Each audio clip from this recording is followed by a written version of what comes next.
Bonjour et bon réveil à tous. Nous sommes sur les ondes de la radio Arc-en-Ciel en ce samedi 4 septembre 2021. Aujourd'hui, nous fêtons les Charles, alors une bonne fête à ceux qui se prénomment ainsi. Nous fêtons également les bienheureuses Diana Bélanger. C'était une Québécoise qui a renoncé à une carrière de pianiste concertiste pour entrer dans la congrégation des Sœurs de Jésus-Marie. Elle a connu une vie très mystique et intense et elle fut béatifiée en 1993. Aujourd'hui, c'est Ornella et Chrislène qui allons vous présenter la séquence du jour. Nous allons commencer tout doucement cette séquence par le chant de Kelly Picat, Abrite-moi.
Lecture de la lettre de Saint Paul apôtre aux Colossiens, chapitre 1, versets 21 à 23.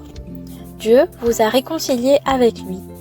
Frères, vous étiez jadis étrangers à Dieu, et même ses ennemis par vos pensées et vos actes mauvais. Mais maintenant, Dieu vous a réconciliés avec lui dans le corps du Christ, son corps de chair, par sa mort, afin de vous introduire en sa présence, saint, immaculé, irréprochable. Cela se réalise si vous restez solidement fondés dans la foi, sans vous détourner de l'espérance que vous avez reçue en écoutant l'évangile proclamé à toute créature sous le ciel. De cet évangile, moi, Paul, je suis devenu ministre. Parole du Seigneur.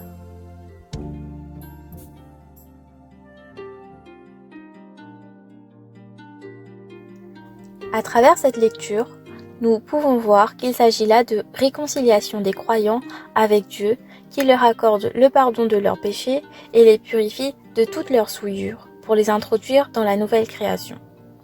Auparavant, nous étions comme les croyants à Colosse, c'est-à-dire étrangers et ennemis.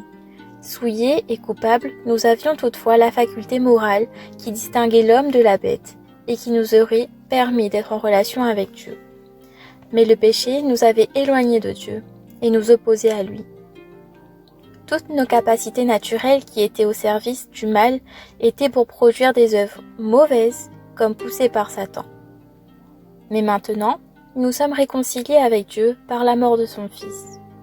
Désormais, Dieu nous confie le service de la réconciliation. Ici, l'apôtre présente le but final que Dieu s'est proposé pour nous, qui est de placer devant lui dans sa propre gloire, revêtue des caractères et des perfections du Christ. Ce texte souligne notre responsabilité comme chrétiens sur la terre, afin que notre conduite soit en accord avec les pensées de Dieu à notre égard. Pour cela, nous sommes gardés par la puissance de Dieu par la foi, maintenus dans la dépendance de Dieu. Nous avons pleine confiance en sa fidélité pour le faire. Nous devons d'abord être fondés dans la foi, comme un arbre qui prend ses racines profondes et qui s'étend vers le courant, comme une maison alors qui est bâtie sur le roc. Mais il faut aussi se tenir ferme pour ne pas se laisser emporter par les doctrines perverses qui circulent dans ce monde, aujourd'hui surtout plus que jamais. La conscience de notre union avec le Christ et de la valeur de son œuvre est essentielle dans notre vie pratique. Je me permets de partager avec vous un exemple simple que j'ai vécu dernièrement et qui témoigne de cette foi qu'on doit avoir et qu'on doit garder en toutes circonstances. C'était une dame que je voyais qui avait une maladie, pas n'importe laquelle, c'était un cancer. Donc elle allait recevoir un traitement assez lourd qui allait durer sur plus de 6 mois, sur du long terme, et qui n'était pas facile à appréhender. Et elle me dit, Ornella, tu sais, moi je suis aide à domicile, j'aide les personnes âgées et je leur donne vraiment tout l'amour que je peux avoir, je vais partager avec ces personnes-là. Et je me dis que si aujourd'hui Dieu m'a choisi pour porter cette croix, c'est parce que je suis capable, et c'est aussi parce que peut-être que cette maladie, elle a besoin d'amour.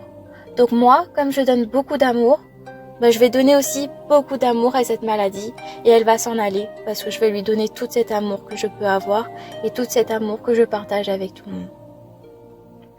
J'ai trouvé ce qu'elle a dit vraiment très fort et très puissant parce que dans cette maladie-là, on se dit, mon Dieu, c'est la fin du monde, j'ai un cancer. Mais cette femme que j'ai eue en face de moi, elle m'a dit, Dieu va me porter par cette foi et moi je vais donner tout l'amour que j'ai pour rester vivante et solide face à cette maladie et je vais la combattre. J'ai envie de partager avec vous cet exemple pour vous dire à quel point ce qu'on peut traverser dans la vie, ne baissons pas les bras parce que notre foi envers Jésus, elle doit rester forte et on doit rester fort à travers tout ce que nous avons. Laissons pas Satan prendre le dessus dans notre quotidien. Voilà, j'ai terminé cette lecture. On va maintenant passer au psaume avec ma maman.